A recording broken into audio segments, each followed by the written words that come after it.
I'd been missing for 18 years when my wealthy parents finally found me again. The pretend daughter was crying her eyes out on the floor. I told my folks, thanks for raising me. Now that SIS is back, this fam doesn't need me anymore. They hugged her softly, saying, Sweetie, don't be silly. You're our only daughter in this lifetime. My fiance was like, I love you no matter what. You're the only one for me. They totally fussed over the fake daughter, and when I was in a bad car accident, they were busy throwing a party for her dog's birthday. I packed my stuff, accepted an invite from NASA, and quietly joined a 5-year confined satellite research project. After I left, my family went nuts searching the country for me. On the day I got out of the hospital, I signed a confidentiality agreement. A NASA rep shook my hand excitedly, saying, Welcome aboard. Remember, this project is top secret. No talking about it to anyone. For the next 5 years, you're cut off from the outside world. He gave me 3 days to say goodbye to my family. I just smiled weakly and said, I'm an orphan. I don't have a family. I left on my own and went back home to find my parents looking serious. Mom, with restrained anger, said, Emma, where have you been messing around? You haven't been home for 3 months. Your sister waited all night to celebrate your birthday, and you ghosted us. Do you know how disappointed she was? Dad's eyes were cold, like she'd grown wings, and doesn't even listen to us anymore.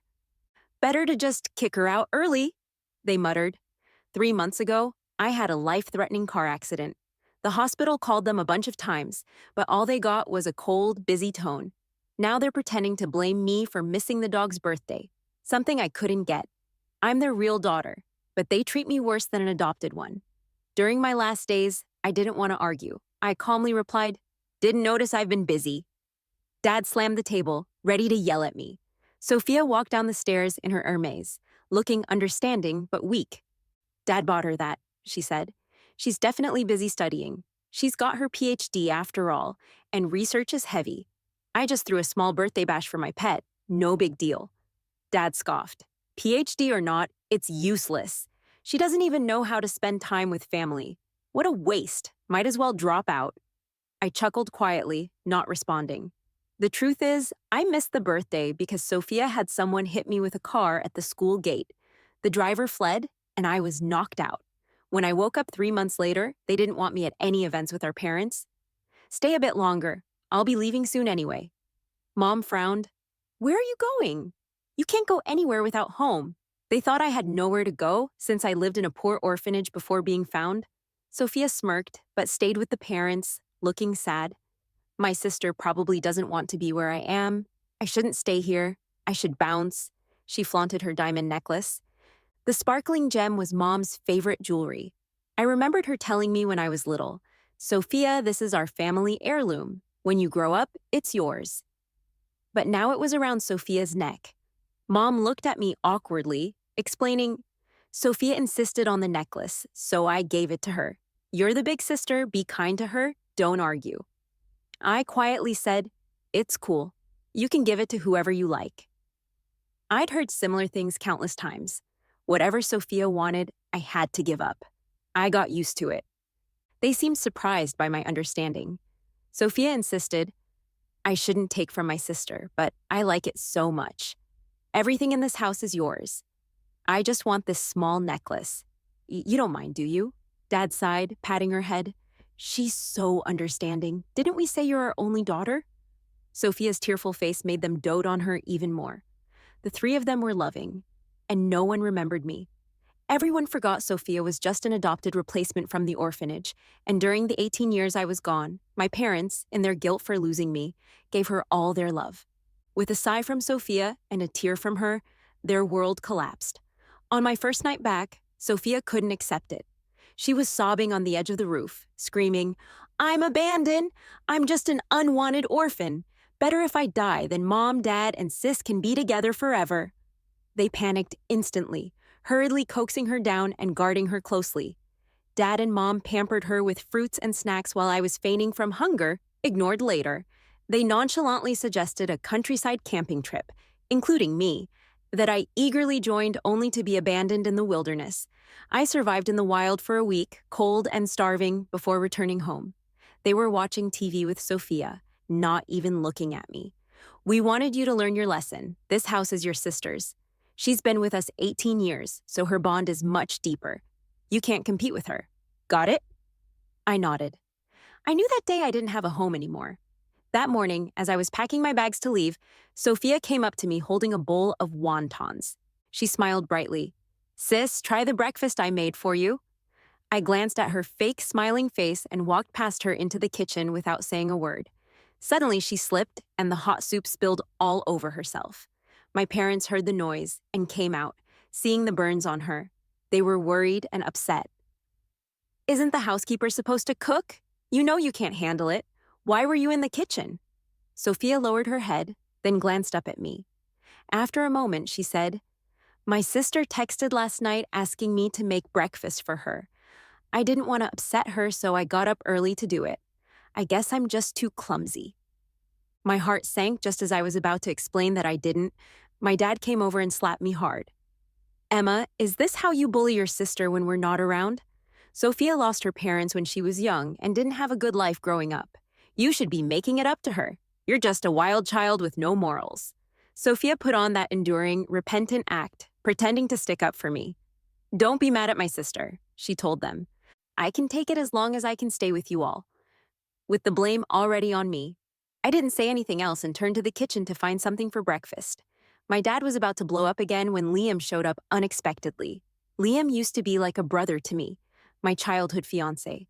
We were as close as family, but now seeing Sophia's bandaged fingers, he frowned and questioned me. Emma, did you hurt your sister again? Sophia has played this injured victim part so many times, always running to him and my parents to complain.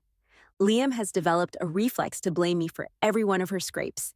I simply stated, It wasn't me. She burned herself? Liam wasn't buying it. Well, it had to be your fault somehow. Don't act like I don't know what kind of person you really are. You pretend to be this innocent, bookish girl, but you're ungrateful. Your aunt and uncle did you a favor taking you in. Don't ruin our bond with Sophia. After dressing Sophia's wounds, he personally drove her to work. Even my parents followed behind them in another car, protecting her all the way. I was left to eat breakfast in a now empty house. On my last day before leaving, I went to an academic conference with my mentor. There, I saw my parents with Sophia and Liam holding her waist closely. Dad proudly introduced Sophia to everyone at the conference. This is my beloved daughter, an outstanding talent who started her own tech company that's about to go public. Hearing this, everyone congratulated and praised Sophia, but someone piped up, Didn't I hear you found a missing child? Didn't you bring her today? Dad's face turned tight slightly. Who said that? Just baseless rumors. Mom smoothly added, pulling Sophia close. We only have one child. How could there be another? Must have been some relative staying over, causing misunderstandings. They denied my existence with such effort, like admitting it would shame them. I walked over with my drink, and their cheerful conversation stopped when they noticed me. Sophia feigned surprise. Sister, what are you doing here? Today's conference is by invitation. Did you sneak an invite card? She lowered her voice, acting embarrassed. Mom looked awkwardly at me but couldn't justify lying. Emma, don't make a scene. We brought Sophia here for business. Her company needs to secure a patent. Seeing my mentor behind me, her eyes lit up. Professor, we're interested in your university's latest aerospace patent. Could it be used for our daughter's company? My mentor glanced at me. Emma is the patent's inventor. You'd need her permission. Sophia's eyes flashed with resentment before hiding it. Oh no, my sister doesn't like me. She'd never give it to me. Dad's eyebrows furrowed. He pulled me aside. Emma, change the patent inventor to Sophia. You've never given her anything nice. She needs this. It's wasted with you. You don't know how to use it. I almost laughed in disbelief. How is this not just outright robbery? I didn't even think before saying, pay for it if you want it. I'm not giving it away for free. Dad pointed at me, speechless with rage. Mom's eyes were filled with disappointment. Emma, we're family. Why treat your sister like this? Didn't you sneak into this meeting to force us into acknowledging you? Didn't you? I said. I'll make you our daughter officially if you give her the patent. I never thought they could be so despicable. With a slight smirk, I replied, What makes you think I want to be part of your family? Without giving them another chance to speak, I turned and left. Outside the conference, I saw a shop window displaying a huge teddy bear. It reminded me of when I was a kid. I thought these were cute and begged Dad to buy me one. Back then, Dad would lift me high above his head, seeing how much I adored it, and say with a chuckle, "If Emma wants it, Daddy will buy you 100 of them." Back then, I believed Dad loved me the most in the world, and that would never change, even though I was gone for 18 years. But in no time, the family who once loved me had all been won over by an adopted daughter. I wasn't happy about it, but I had to accept it. Sophia was trailing right behind me, noticing my gaze linger in a store. She deliberately sighed at the toys in the window display. "Those dolls are really exquisite. I hope I get something like that for my birthday." Dad didn't even think twice. He immediately pulled out his phone to call his assistant. "Wrap up everything in that store for Sophia and send it to the house." Sophia pretended to be hesitant. "Wouldn't buying it all be a bit too extravagant?" Dad patted her head. "Not too much. As long as you like it, it's all yours. No need to wait for your birthday. I'll get it for you now." Sophia immediately beamed and said, "Thank you, Dad." Liam helped Mom out from behind me and shot me a dirty look. "What are you looking at? You don't think Uncle would buy something for you, right? Stop dreaming. You've never been part of our family, and you can never take his place. Sophia is one of a kind for us." They drove away in their private car, leaving me alone by the venue's entrance. The cold wind was biting. I pulled my coat tighter and grabbed a cab home. All my belongings were thrown outside, scattered messily like trash by the door. The maid apologized, and my parents said, "You should leave and never come back." I didn't rush in to question them.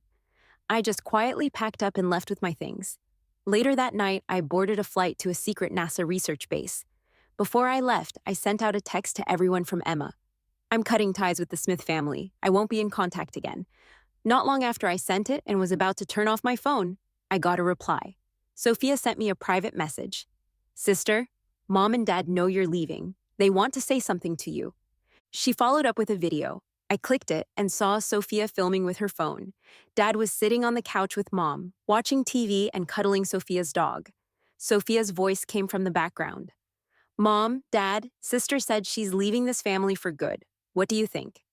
Dad chuckled dismissively. "That's great. No one's gonna bother us anymore." Seeing her was always annoying. Mom glanced at him, slightly reproachful, but didn't refute. "Let her suffer a bit," she said. "That way she'll realize how good she had it at home." "She's so clueless." Liam came in with fruit from the kitchen, saw Sophia with the phone, and grinned. He got in frame with a smile that had never graced me. "Hey, cutie, what are you filming?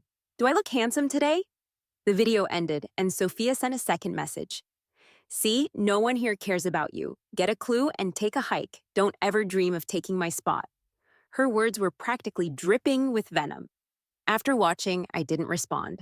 I just removed my SIM card and flushed it down the toilet.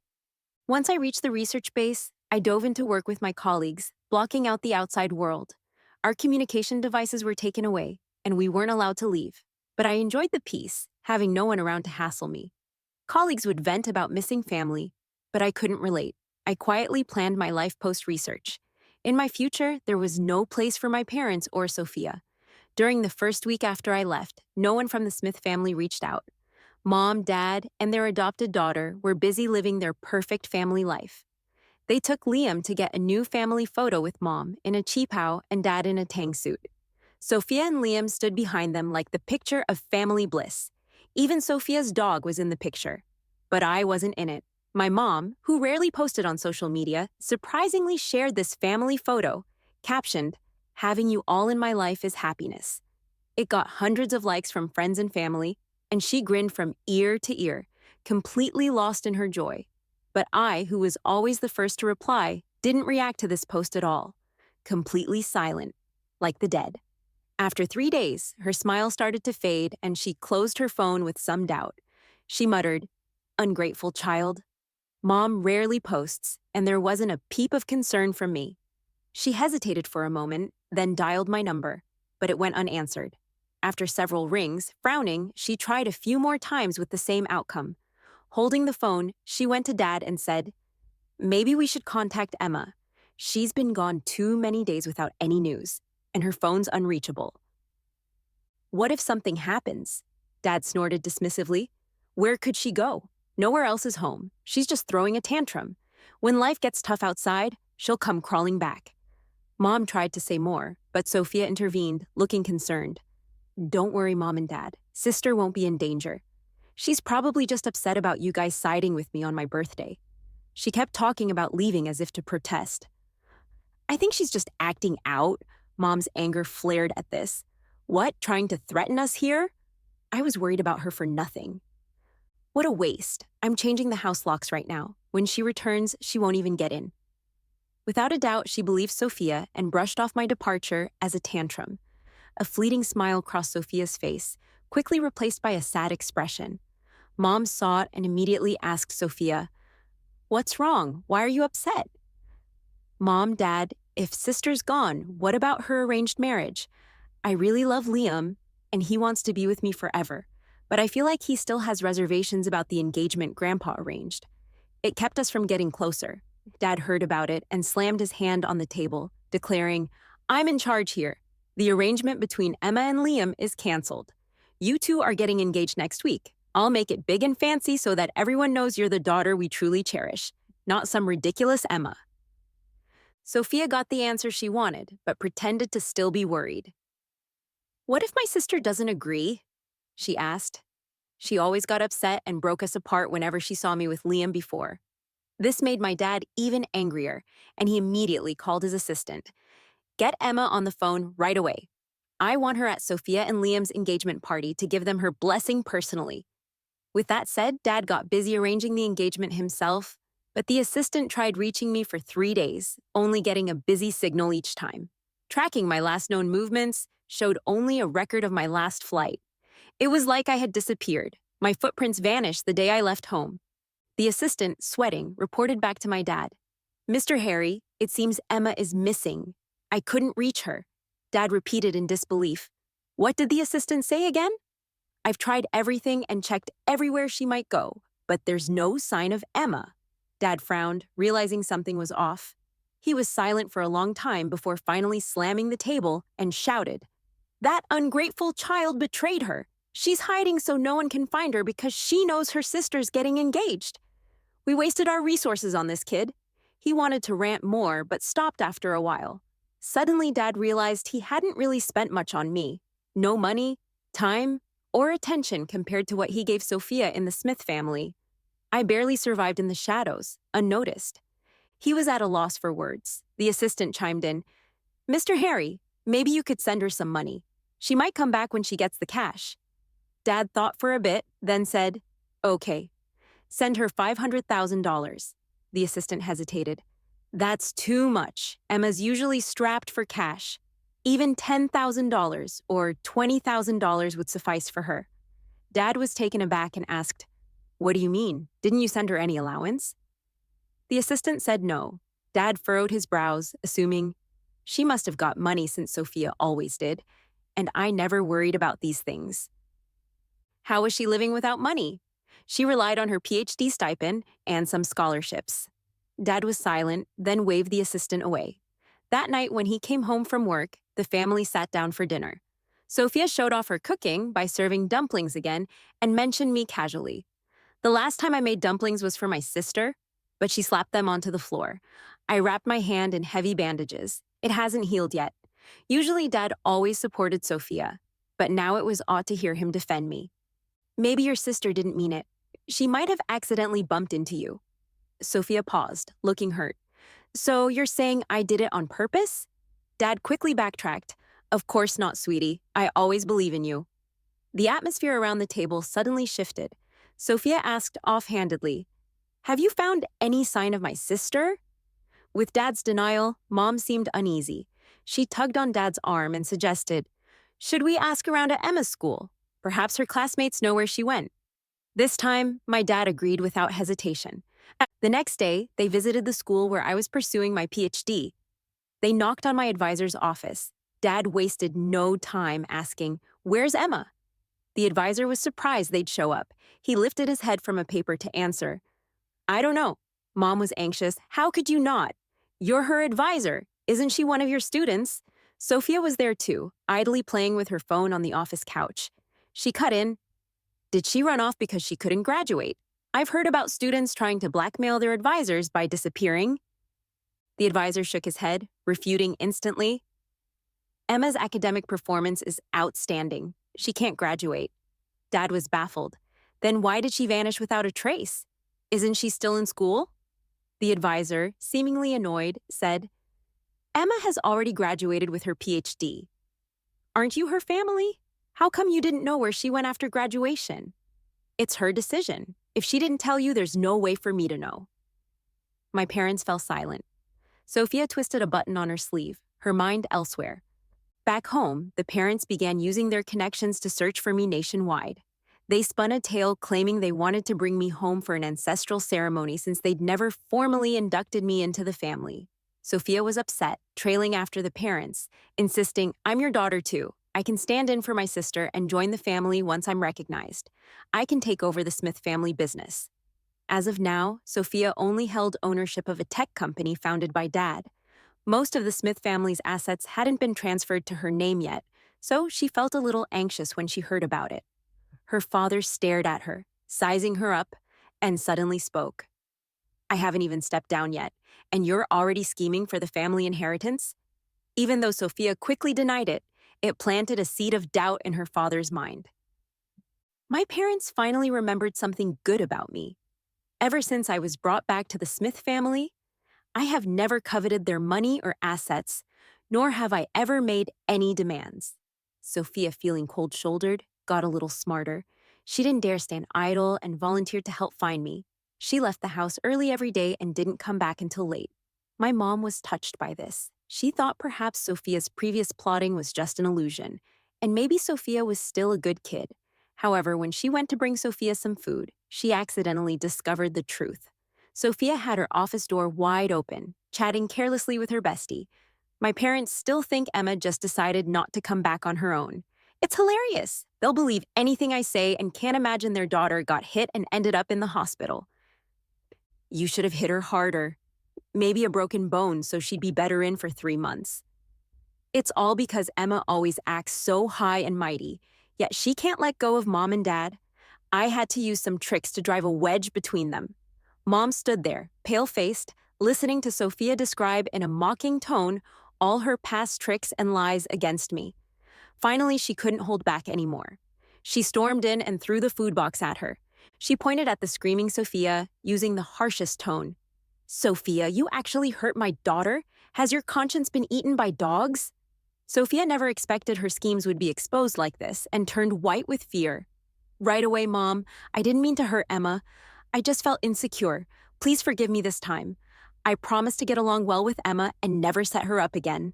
My mom glanced at her with disdain and coldly refused. Back when your sister returned, you begged us the same way. I won't fall for the same trick twice. Mom told everything to Dad, and he was deeply shocked.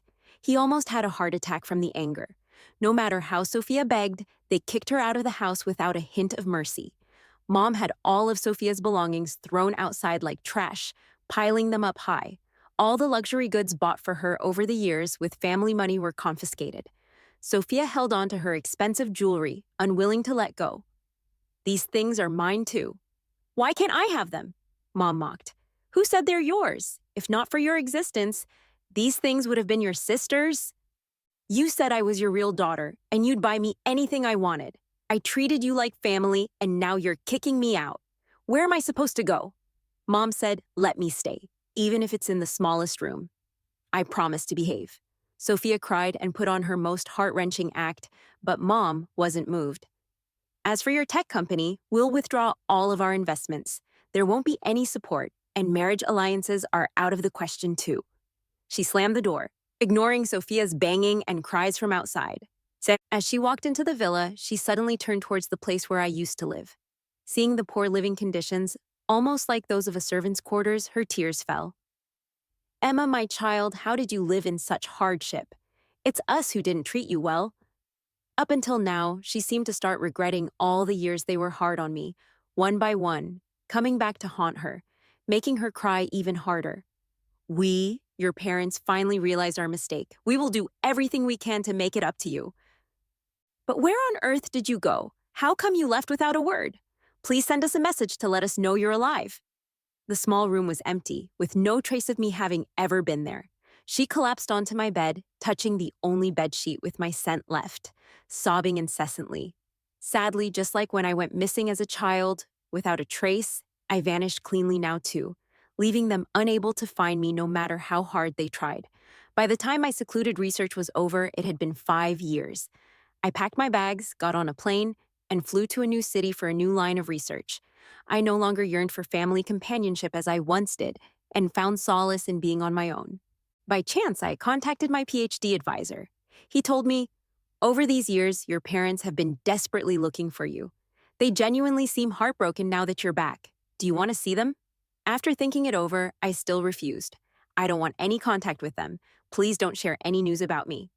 My advisor understood my family situation and knew that during my school years, I nearly couldn't afford to eat. He dipped into his own pocket to help cover my tuition, so I barely made it through. He agreed without hesitation. "All right, I'll keep it a secret. Remember to take some time to come back and visit your fellow students. They really miss you." Without a thought, I nodded in agreement. After all, I missed them too. But when I returned to the city where I did my PhD, right after landing, my parents blocked me at the airport. They somehow found out my flight details and cornered me there. Mom looked at me in disbelief, as if confirming I was still alive, and rushed to embrace me. Tears falling, "Daughter, my child, it's so good to have you back. Where have you been all these years? We've been searching desperately for you." I was kind of speechless at her reaction, feeling no emotional waves inside. I just pushed Mom away, not planning to cooperate with their emotional reunion. "No, now I'm your daughter. When you kicked me out back then, you certainly didn't hesitate." Dad, hearing this, struggled to speak and actually apologized to me. "Sorry, Emma.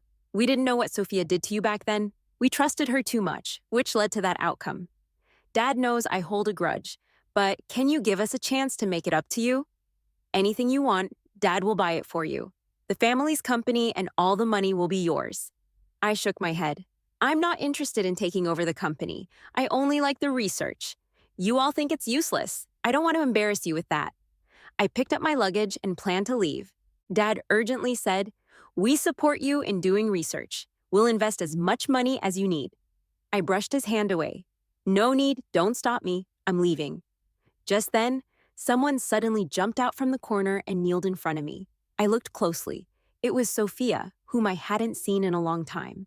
She looked haggard, far from her former glory. Her clothes were yellowed and worn, and she seemed to be having a rough time. Mom tried to kick her out, but Sophia stubbornly refused to leave and even started bowing to me repeatedly. "Sister, I'm sorry for what I did before. Please forgive me." "Okay, Mom and Dad kicked me out because of you, and now I'm nowhere to go. If you don't forgive me, I'll just stay kneeling here until I die," I smirked. Sophia was still as despicable as ever. "What? Can't you survive without the Smith family? You have hands and feet, so why not get a job to support yourself instead of coming here to play the victim? You're just trying to get back into Mom and Dad's good graces through me. You don't really mean to apologize. That's all." Sophia's face went pale instantly. She didn't expect me to expose her so directly. She opened her mouth but couldn't say a word. I just shook off the three of them and headed for a cab to the school. Dad and Mom didn't give up. They followed me in their car. They saw me joining my friends at school and quickly followed, but the security guard stopped them at the gate. Despite my ignoring their cries, they could only wait outside, hoping I'd come around. Even though the winter was brutally cold, colder than the year I was kicked out, I remained firm. After a small gathering with my mentor and friends at a restaurant, it was already 3 or 4 in the morning. I planned to grab a cab to the hotel, but I spotted that same persistent car from earlier following me. Dad put out his cigarette and smiled when he saw me. "Done eating? Come home with us tonight. We've cleared out the best room in the villa for you." Mom was holding a scarf tenderly, wrapped it around me. "Why? So you don't catch a cold? I knitted this myself for you." I declined their kindness and sat straight. "Don't follow me anymore. I won't come back to you. You can make Sophia your daughter." Hearing this, my parents turned pale, frozen in place. I returned to my city the next day, but their persistence didn't end. No matter where I went, they would come chasing after me, even using money as a tactic. Mom bought me a villa right downtown and forcibly handed me the deed. "Regardless of whether you wanted it or not, sweetheart, just keep it as a token of my love." Dad got me 5 luxury cars parked right in front of my workplace. Honey, I'm sorry. Just take these cars. Drive a different one each day if you like. To Sophia, who became too troublesome, they sent her to a mental hospital. I'd heard she's having a hard time there, undergoing daily shock therapy after failing to shake them off. I decided to stop struggling altogether. Time went on, and I met a great guy. We decided to start a family. On our wedding day, I didn't invite my parents. They probably didn't dare to attend. Watching from a distance, instead, after the ceremony, Mom suddenly pulled the groom aside and gave him a big envelope tearfully saying, "This is from Mom for you to use after the wedding. You have to take care of Emma." My husband was confused. Since I told him I was an orphan, who is she? I calmly replied, "I don't know, some random lady who must have wandered in by accident." Then I returned the envelope to Mom and left with my husband. 2 years later, I gave birth to our first child. One day, my husband was pushing the stroller for a sunny walk downstairs, but he rushed back home looking a bit shaken. "Emma, there's a creep in the neighborhood who keeps following me and the baby whenever we go for a walk. They're saying they're the grandparents and want to hold their grandchild. They even shoved this thing at me, a longevity lock made of gold." He passed the lock to me. It was huge. I didn't panic. I calmly took a sip of tea. "Don't worry, I'll handle this." I went downstairs, and sure enough, the Smiths were in the garden waiting.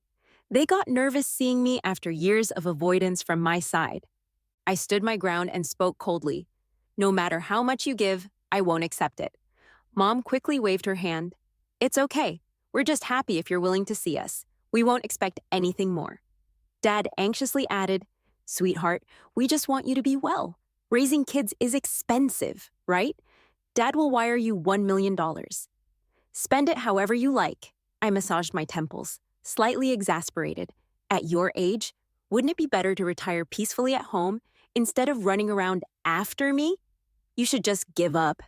They both said in unison, "No way. We'll keep trying until you forgive us." Seriously, enough is enough. I turned and ran off the end.